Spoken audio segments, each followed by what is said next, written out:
Hi everybody, how you doing? Hi everybody, how you doing? Michel Marquis. Hope you're doing okay. Hope you're doing all right. Hope your weekend went well. Rest, relaxation. Hopefully, back to the grind tomorrow, right? Been there. I've been there.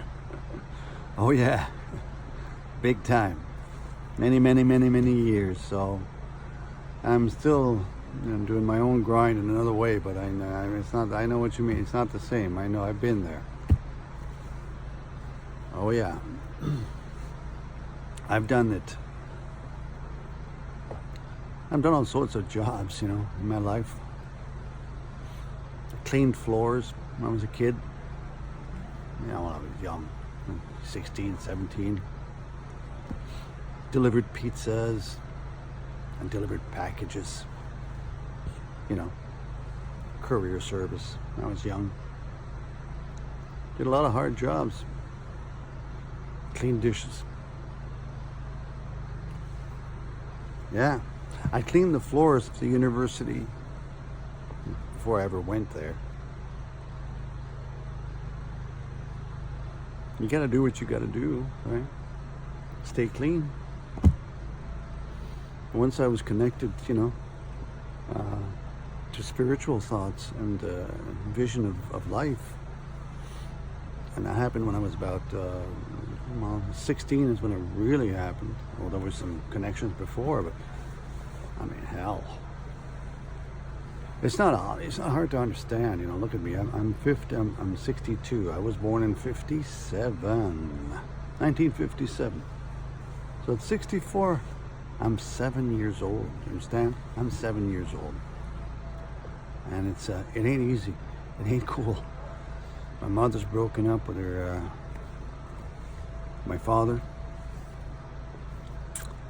And she's moved over here to Ottawa, And by myself, we're not with him anymore. And I don't see my father. I don't see anybody. It's crazy over in Montreal before she met Pierre, which was to be the next father that I would have. He was a nice person at first, really nice. But then alcohol got to him. He died early. So yeah, it was a difficult time then, but we all have difficult times. But it got worse. But then it got better because why did it get better? Why did I make it through? I think I talked about this previously. Why am I a Beatles fan? What's going on? It's because the Beatles, they were more than the Beatles, for me, and I'm sure bands of them that for you as well, and maybe they did that for you.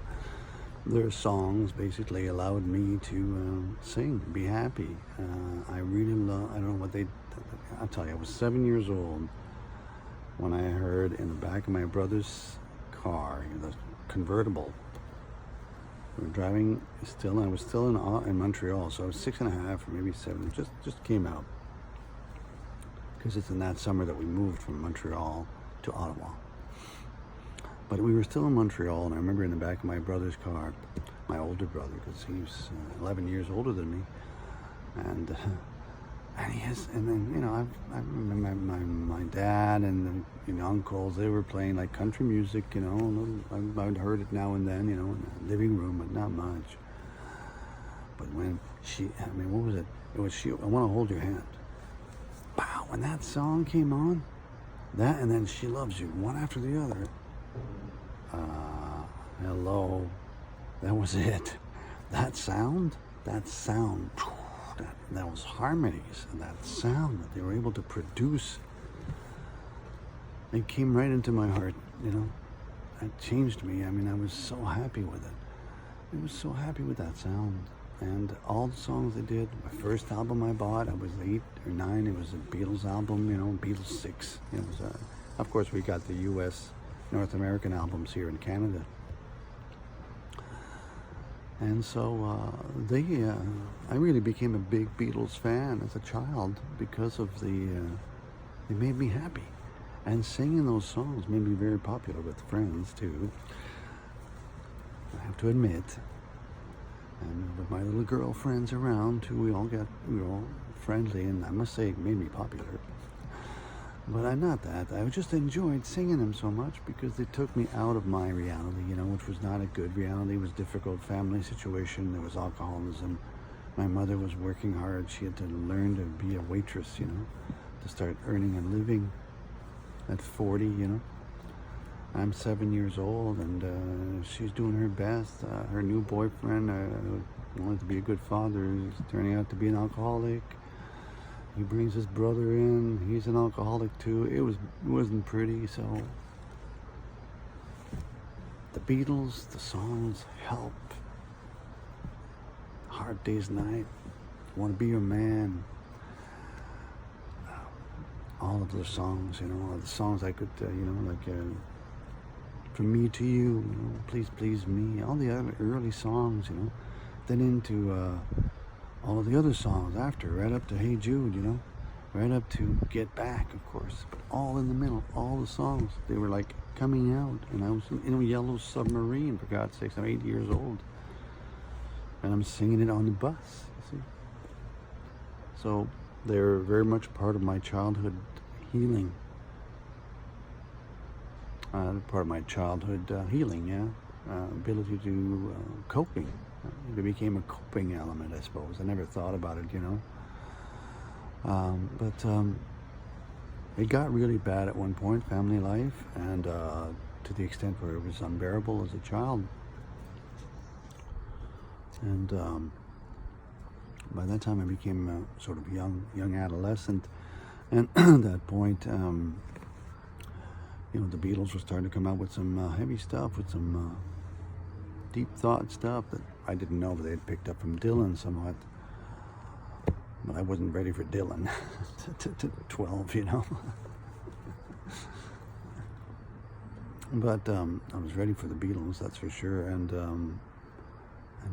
the songs that John wrote, the songs that he wrote were so deep. And so it really hit me. And Paul's songs, that Mama Should Know, Mother Should Know, all of those beautiful songs, they made me happy. And made me sing it with my friends in my backyard, and people came. It was a blast. And so when they became spiritual, I became interested, and they spoke another language than the Catholic Church that I was getting at school, which didn't make any sense to me anymore. I mean, how could it? So all of a sudden, George Harrison came out with these songs, and all of a sudden it was 1970. I'm only 13 and a half, 14 at the most, when he comes out with this All Things Must Pass album. And that's how I became more and more interested into the spiritual field, because of George Harrison and his album All Things Must Pass, which had beautiful things like Isn't It a Pity, and beautiful songs, Isn't It a Pity, I Dig Love, Beware of Darkness, The Art of Dying, of course, My Sweet Lord, which was an immense hit back then, guys. Immense. And so Harrison took a big deal, big risk in going full religious. But it certainly worked for me, and for a number of us. So, and it certainly got me more interested, and it is through that I became involved or interested in the Bhagavad Gita and its study. And I became a devotee of Prabhupada, Swami Prabhupada, in the 70s. My young tender age of 16, 16 and a half to about 20. And I stayed in the temple as a devotee, and I preached, and I distributed the Bhagavad Gita, the whole thing. I had the clothing, well, not for the first 3 weeks, though, because I wanted to keep my hair, But we went to Prabhupada, we went to Philadelphia and met him. And so I became very, very interested in that. And for a few years, was very, very involved. And also then got involved into learning more about the Bible and about the gospel of Christ, not just the whole Catholicism, but more the gospel of Christ, which I read individually by itself and really tried to understand it from that point of view. And I could relate to that, and it helped me a lot. That's how I became spiritual and who I am today, I suppose. I love you. Take care.